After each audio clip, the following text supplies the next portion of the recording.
Bonsoir Jonathan. Salut, c'est bon, je suis connecté.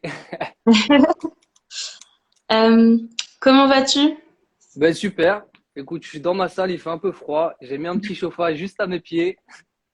Comme ça, je suis prêt. Et toi, Ok, ça va? super. Oui, ouais, ça va super. Ouais. Bonsoir aux personnes qui sont en train de se connecter. Alors ce soir, comme on avait dit, ce sera un live sur le bien-être des mamans. On va parler de sport, de développement personnel et de petites astuces pour se sentir bien quand on est maman, mais aussi en tant que femme. Et on accueille du coup Jonathan du compte Maman So Fire. Est-ce que tu peux te présenter du coup? Ben, bonsoir à toutes les mamans. Moi, c'est Joe, papa de deux garçons de 5 ans et 10 ans et fondateur de la méthode SoFire. Donc, avec plusieurs mamans, on a mis en place une méthode pour perdre du poids pour les mamans. Donc, voilà, je suis spécialisé dans ça. J'ai récemment arrêté les cours collectifs pour vraiment me concentrer sur l'accompagnement des mamans dans la perte de poids. D'accord. Et comment est-ce que cette idée t'est venue de créer Maman So Fire?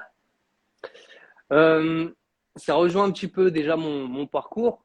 Déjà pour, euh, pour la perte de poids, c'est dû à mon expérience personnelle où ben, dans ma jeunesse, moi j'étais très très fin, très sportif, je faisais 50 kilos. Par la suite, j'ai pris 40 kilos, j'ai arrêté de me peser, j'ai eu des problèmes de santé et derrière, j'ai décidé de perdre du poids. Et justement, c'était juste avant de devenir papa. Et, euh, et du coup, attends, je vais couper excuse-moi, comme j'ai le bruit du radiateur. Et, Mhm. et en fait, cette perte de poids, ça m'a amené déjà à accompagner des personnes à perdre du poids. Et finalement, après, en accompagnant les clientes, je me suis rendu compte que moi, j'étais plus à l'aise avec les mamans et il y avait quelque chose, en fait, une communication qui s'est mise en place avec les mamans. Et elles ont fait quelque chose un potentiel, en fait, qu'elles soupçonnent même pas, en fait. Elles ont quelque chose, une bienveillance et quelque chose à donner. Et en fait, le fait d'avoir donné la vie et de se sentir un petit peu dépassé pour certaines derrière et de se dire, OK, mon corps, il est devenu différent et j'ai du mal à m'accepter. En fait, c'est quelque chose qui me touche. Et en tant que parent, on a une communication qui se met en place assez naturellement. Et finalement, on se rend compte qu'il n'y a pas beaucoup de coachs hommes pour les mamans, même si ça Mhm. commence à se développer un petit peu. Et donc, je me suis dit que ben, c'était quelque chose à mettre en place et ça s'est fait naturellement, en fait, finalement, l'accompagnement des mamans. Du coup, j'ai commencé à vraiment me renseigner à lire beaucoup d'articles, à lire des blogs, à regarder un petit peu plein de sites sur les mamans et voir toutes les problématiques qu'il pouvait y avoir autour du sport, du bien-être. Et du coup, j'ai fait des appels avec une trentaine de mamans.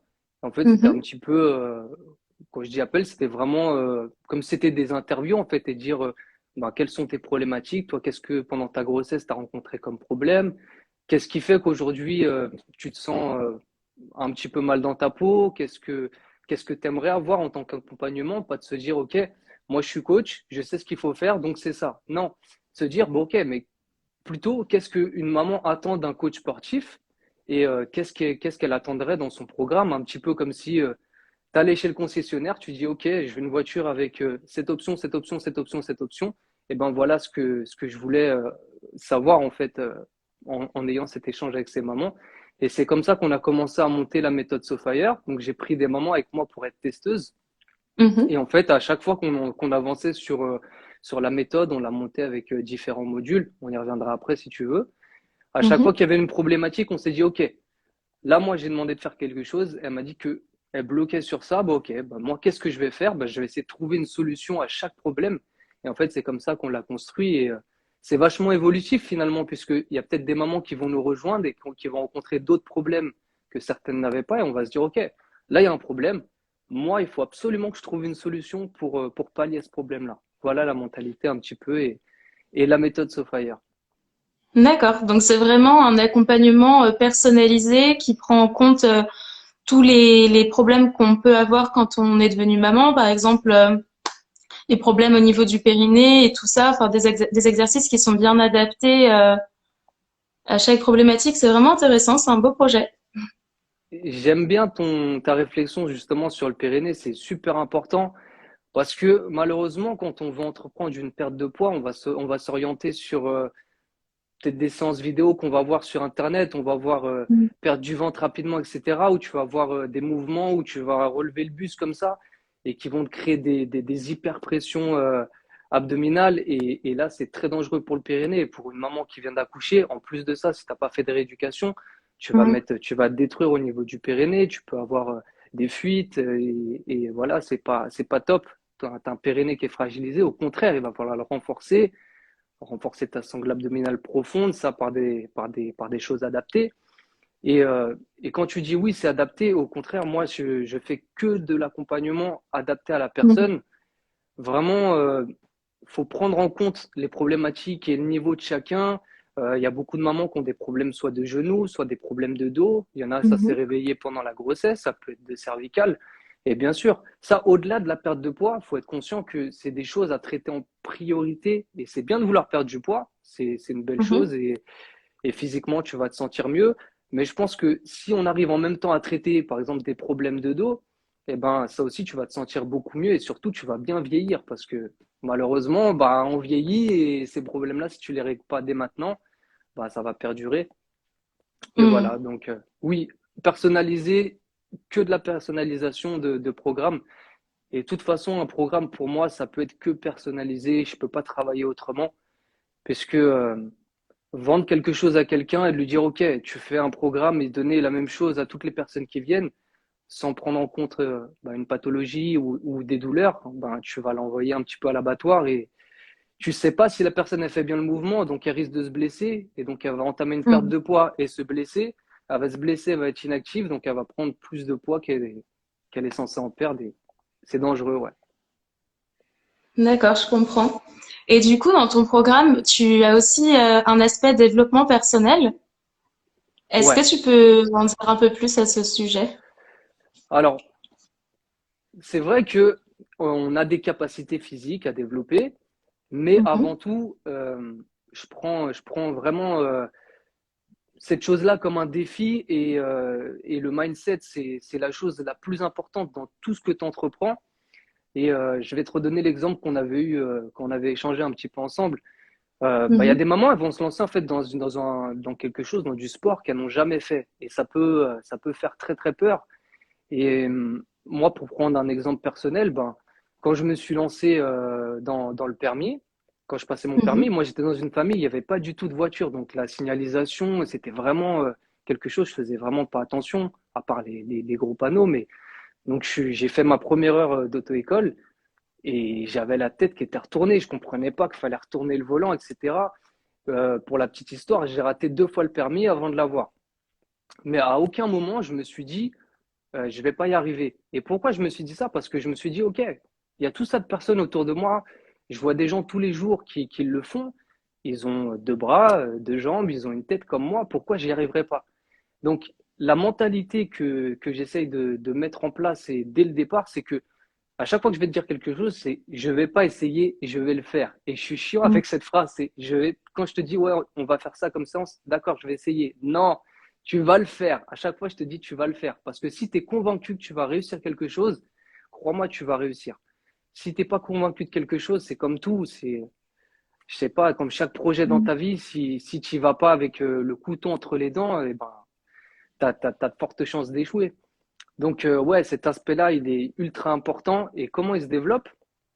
C'est avec de la confiance en soi et le fait de se dire, OK, je me lance dans un programme sportif pour perdre, je sais pas, souvent le chiffre, alors je ne sais pas pourquoi, il y a un chiffre qui ressort souvent, c'est 20 kilos. Me demande pas pourquoi 20 kilos, mais souvent on me dit, ouais, je veux perdre 20 kilos. Donc, Mhm. OK, tu te dis, c'est bien, tu as un objectif de perdre 20 kilos, mais en soi, c'est un objectif qui est lointain. Si tu démarres et qu'au bout d'une semaine, tu te dis, OK, j'ai pas avancé, ben, ouais, mais 20 kilos, c'est loin. Qu'est-ce que tu as fait en une semaine? Qu'est-ce que tu as fait au bout d'un mois? Le but, c'est de se dire, pour prendre de la confiance en soi, il va falloir que tu passes par des étapes intermédiaires.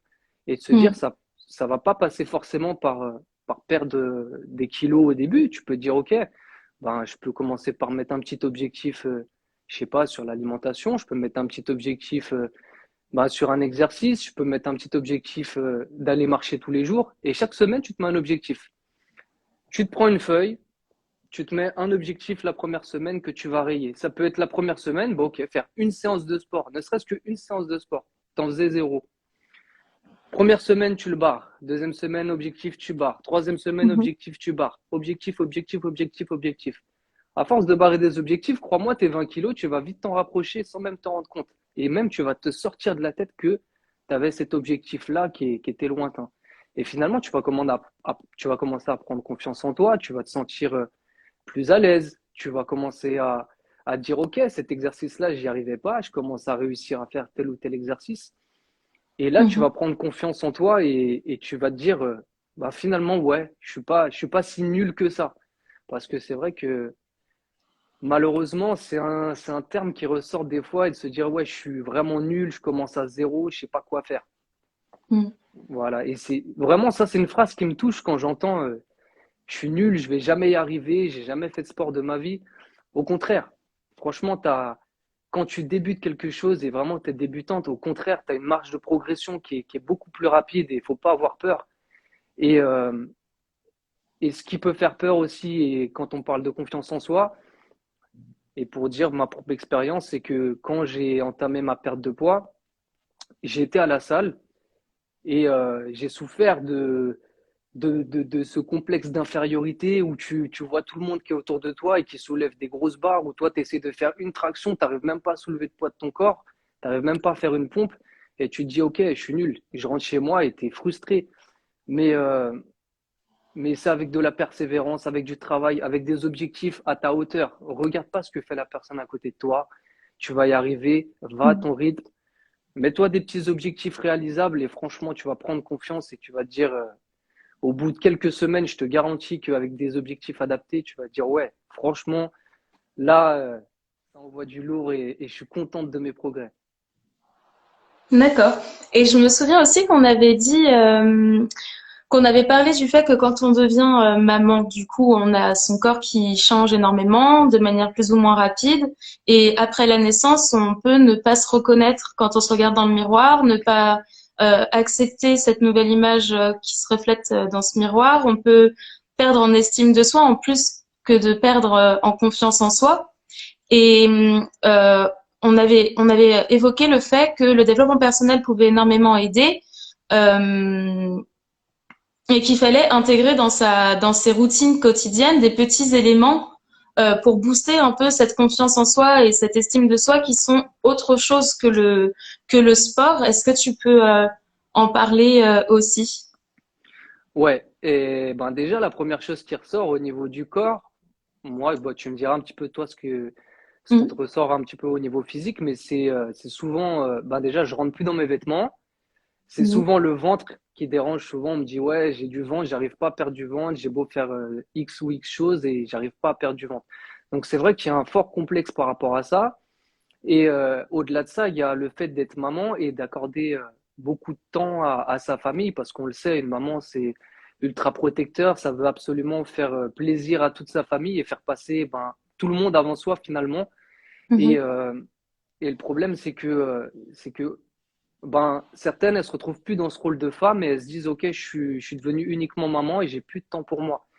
Et c'est Mhm. pour ça que moi, je tiens à ce discours-là où il faut vraiment mettre une petite routine en place avec, ça peut être quelque chose que tu vas faire peut-être au quotidien où tu vas t'accorder 5 ou 10 minutes par jour, peut-être un quart d'heure où tu vas faire quelque chose qui te plaît. Ça peut être lire, ça peut être juste écouter de la musique, mais vraiment quelque chose propre à toi. Faut que tu trouves quelque chose qui te plaise. Pas, il y a pas, c'est pas, je vais pas te donner une chose et te dire ouais, faut faire ça pour se sentir bien. Non, faut que tu fasses quelque chose que t'aimes et Mhm. que tu te décroches du temps. Ça veut dire que ben, ton enfant, tu peux le laisser s'occuper à quelque chose 15 minutes ou quand il est couché. Ça peut être, si t'arrives pas à mettre quelque chose en place quotidiennement, bah, tu peux te dire, OK, et j'arrive à me dégager du temps, 1 heure par semaine.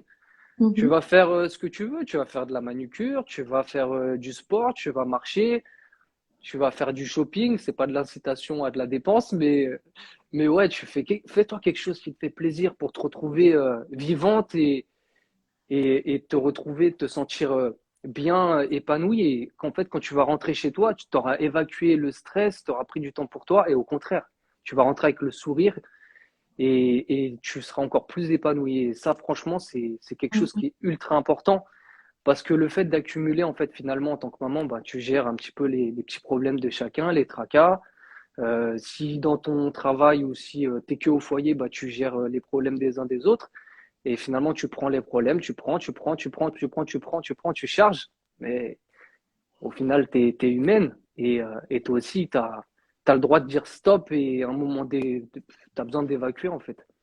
Mm. Et ça, c'est important. Pour moi, c'est très, très important ça. C'est Et vrai. pourquoi je te dis ça?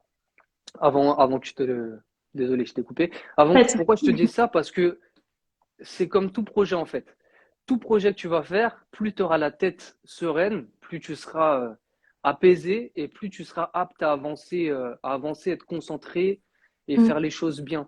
Parce que si tu te dis, ok, je vais à la salle, mais vas-y, j'ai ça à faire, tu vas à la salle, tu vas dire, ok, je vais courir ou je vais faire un peu de squat, etc. Pendant que tu vas faire ça, tu vas être en train de penser, ah, quand je rentre, je vais devoir faire ci, je vais devoir faire ça, j'ai pas fait à manger, j'ai pas fait ci. Non.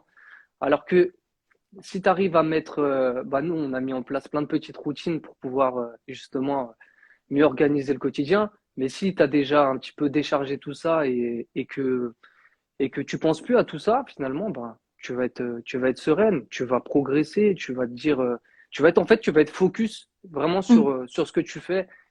Et voilà, pour moi, c'est essentiel au-delà de faire du sport, au-delà de l'alimentation, et c'est des choses qu'on ne dit pas assez. C'est ton état d'esprit, c'est ultra important.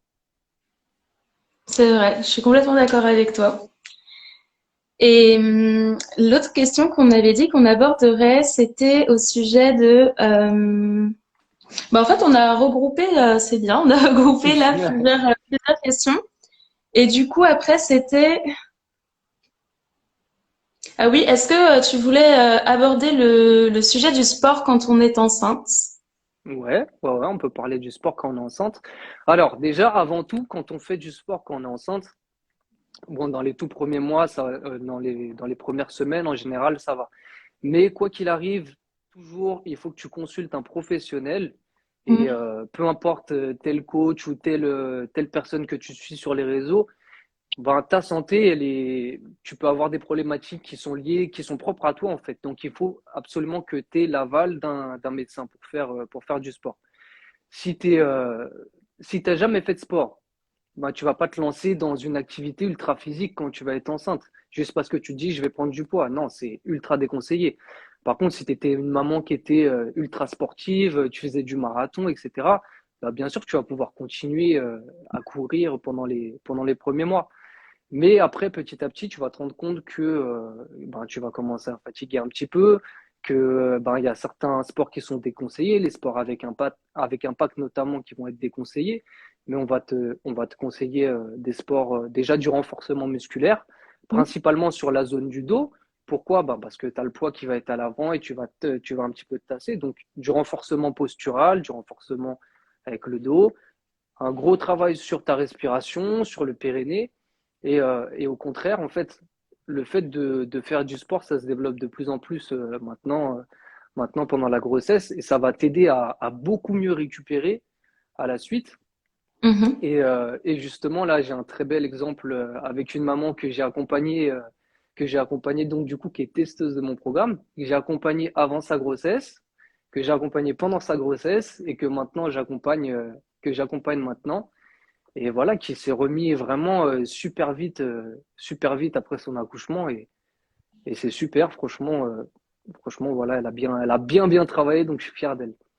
D'accord. Mais du coup, pendant sa grossesse, est-ce qu'elle faisait des activités sportives à la salle ou est-ce qu'elle faisait plutôt des choses, enfin, on peut faire aussi sans poids à la salle, mais est-ce qu'elle pouvait porter des charges? Comment Ouais. comment Bon, tu mets on travaillait pas à la salle parce que c'était les périodes où c'était fermé, Ah oui. mais nous on se voyait, on travaillait.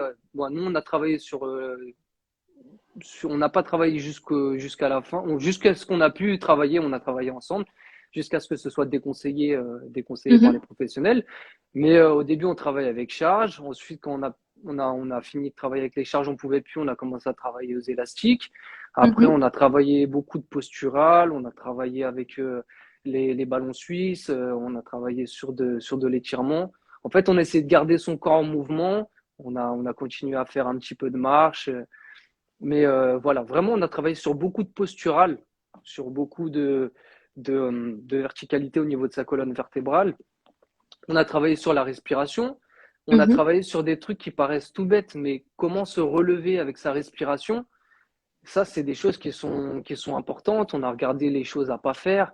On a regardé juste comment ramasser quelque chose, comment sortir de son lit. C'est des choses qui peuvent paraître bêtes, mais finalement, quand tu as la charge et quand tu as la fatigue, eh ben, c'est des choses qui peuvent être vite contraignantes.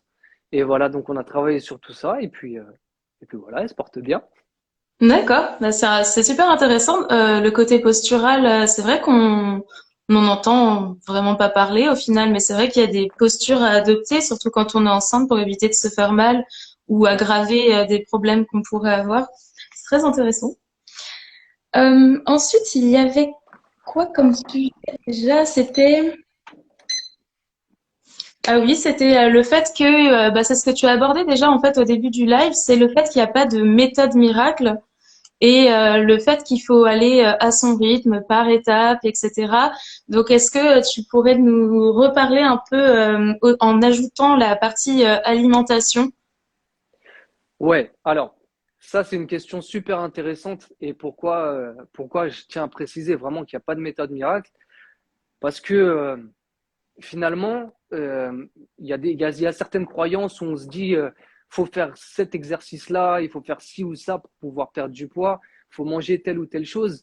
Et finalement, tu te dis quoi? Bah, ok, tu vas peut-être manger quelque chose là pendant une programmation, tu vas peut-être perdre du poids au début, mais est-ce que ça va correspondre à ce que tu vas faire dans ta vie future?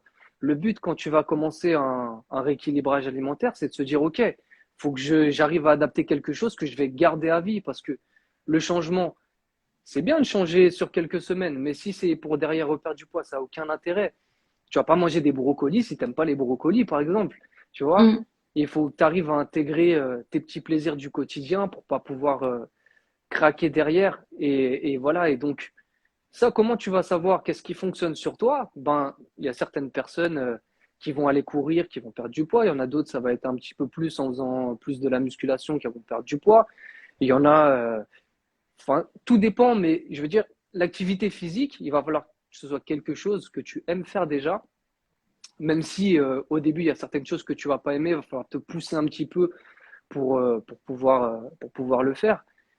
Mais si tu te lances dans quelque chose, si un coach il s'obstine à te dire, je sais pas, si tu n'aimes pas faire des squats et un coach il s'obstine à te dire, faut absolument faire des squats, des squats, des squats. Toi, tu vas y aller, tu vas pas aimer ce que tu fais. Donc finalement, tu vas pas progresser et tu vas peut-être pas avoir de résultats. Et c'est Et pareil même dans ton aliment. abandonner. Mm. Et tu vas même abandonner. Et ça, ouais, surtout que, ben, à part si tu es une personne qui a longtemps pratiqué du sport et que mentalement, tu arrives à te conditionner à faire quelque chose que tu n'aimes pas parce que voilà, tu faisais de la compète ou autre. Mais si tu es débutante, déjà, tu arrives dans un univers, dans une salle où pour toi, c'est Mars et tu vois tout un tas de personnes, tu as l'impression que tout le monde te regarde. Mm, mm. Et du coup, tu fais quelque chose que tu n'aimes pas en plus. Ah, c'est pas terrible. Et puis pareil, dans ton alimentation, si tu te mets à manger des choses que tu n'aimes pas juste parce que faut perdre du poids, ben, tu vas vite reprendre derrière parce que tu vas reprendre tes habitudes. Tu t'es dit, OK, je me suis privé sur tout ce que j'aimais.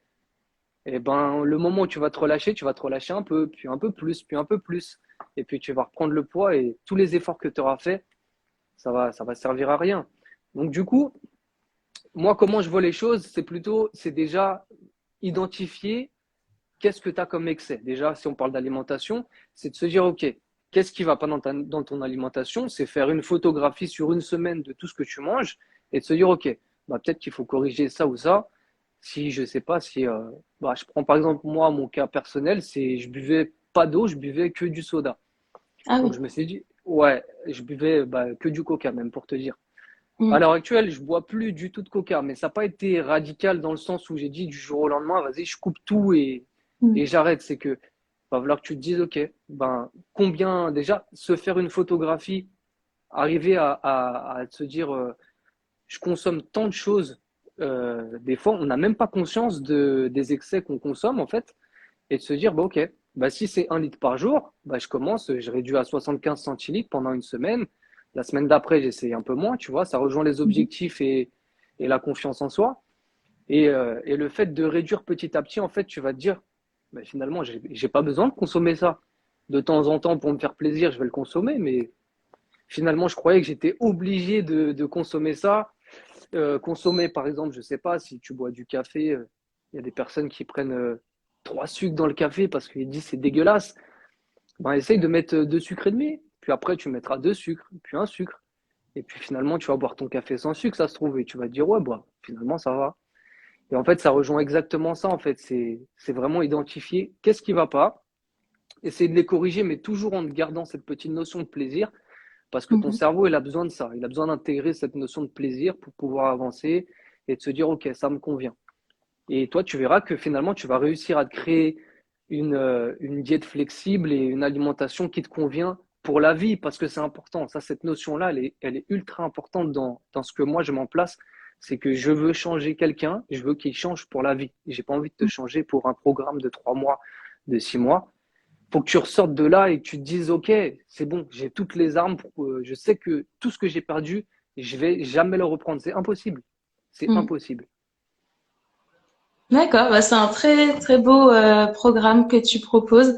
C'est en plus hyper complet parce que sport, alimentation, développement personnel qui intègre estime et confiance en soi, c'est vraiment vraiment super. Et du coup, toi, ton programme Maman So Fire, c'est tout ça, c'est ça regroupe toutes ces choses. Et aujourd'hui, combien de mamans ont testé ton programme à Et peu bah là, près? on vient juste de le finir, on vient juste de le mettre Mhm, en place avec les 2 mamans qui testent avec moi, qui ont conçu le programme. Donc on mhm, le lance, donc c'était le bon moment pour faire ce live, pour pouvoir le présenter.